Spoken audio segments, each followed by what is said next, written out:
ಅಂಬೇಡ್ಕರ್ ಅವರಿಗೆ, ಸಂವಿಧಾನ ಶಿಲ್ಪಿ ಬಾಬಾ ಸಾಹೇಬ್ ಅಂಬೇಡ್ಕರ್ ಅವರಿಗೆ. ಕಾನೂನು ಬಿಟ್ಟು ಓಡುತ್ತಿರುವ ಚಾಲಕರಿಗೆ, ವೈಟ್ ಬೋರ್ಡ್ ಓಡುತ್ತಿರುವ ಚಾಲಕರಿಗೆ ಬೇಕೇ ಬೇಕು, ಬೇಕೇ ಬೇಕು. ಸಂವಿಧಾನ ವಿರೋಧ ಚಾಲಕರಿಗೆ, ಸಾರಿಗೆ ನಿಯಮ ಪಾಲಿಸುವ ಚಾಲಕರಿಗೆ ಬೇಕೇ ಬೇಕು, ಬೇಕೇ ಬೇಕು. ಅಯ್ಯಯ್ಯೋ ಅಯ್ಯಯ್ಯೋ ಅಯ್ಯಯ್ಯೋ ಅಯ್ಯಯ್ಯೋ ಕಾನೂನಂತೆ ಕಾನೂನು, ಸರ್ಕಾರಂತೆ ಸರ್ಕಾರ. ಇವತ್ತಿನ ದಿವಸ BR ಅಂಬೇಡ್ಕರ್ ಉತ್ತರ ಕರ್ನಾಟಕ ಆಟೋ ರಿಕ್ಷಾ ಚಾಲಕರ ವತಿಯಿಂದ ಪ್ರತಿಭಟನೆ ಮುಖಾಂತರ ಮನವಿ ಕೊಡೋದೇನಂತಂದ್ರೆ, ಚುಚ್ಚಿ white board rapid two wheeler bike ಆಗಿರ್ಬೋದು, ಆಮೇಲೆ ಕಾರ್ ಆಗಿರ್ಬೋದು, ಆನಂತರ ವ್ಯಾನ್ಗಳು, ವ್ಯಾನ್ ಮತ್ತೆ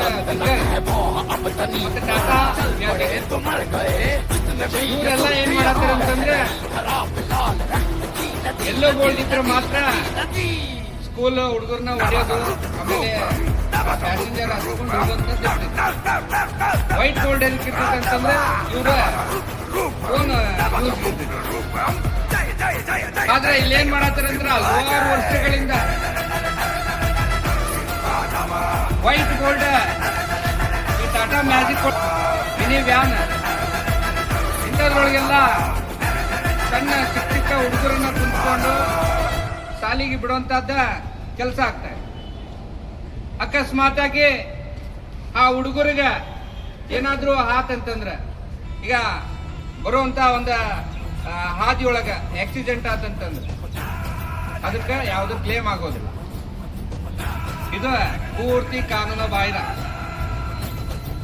ಇದ ನಮ್ಮ ಪೊಲೀಸ್ ಸಿಬ್ಬಂದಿಗಳು ಇರ್ಬೋದು, ಹಾಗೂ RTO ಅಧಿಕಾರಿಗಳು ಇರ್ಬೋದು, ಎಲ್ಲೋ ಬೋರ್ಡ್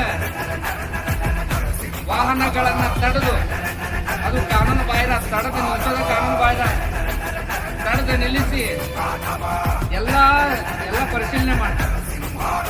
ಪೂರ ರಾಜಾರೋಷವಾಗಿ ಕುರಿಗಳು ತುಂಬಿಕೊಂಡು ಹೋಗ್ತಿರ್ತಾರ ವೈಟ್ ವ್ಯಾನ್ ಒಳಗೆ. ಅದನ್ನ ಇವ್ರ ಕಣ್ಣಿಗೆ ಕಾಣಂಗಿಲ್ಲ. ನಿಮಗೆ ನಾವು ಏನ್ ಹೇಳ್ತೇವೆ ಅಂತಂದ್ರ, ತಕ್ಷಣ ಆ ವ್ಯಾನ್ಗಳನ್ನ ಸೀಜ್ ಮಾಡಬೇಕು.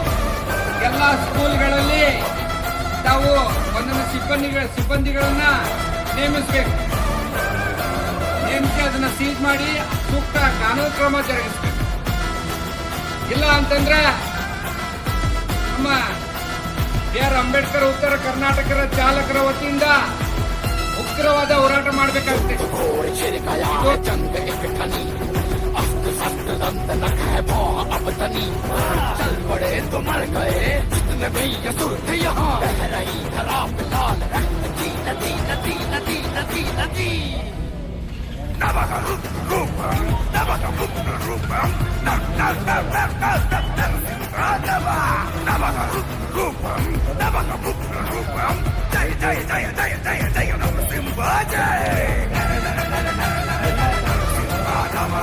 Rapido bike Ola Uber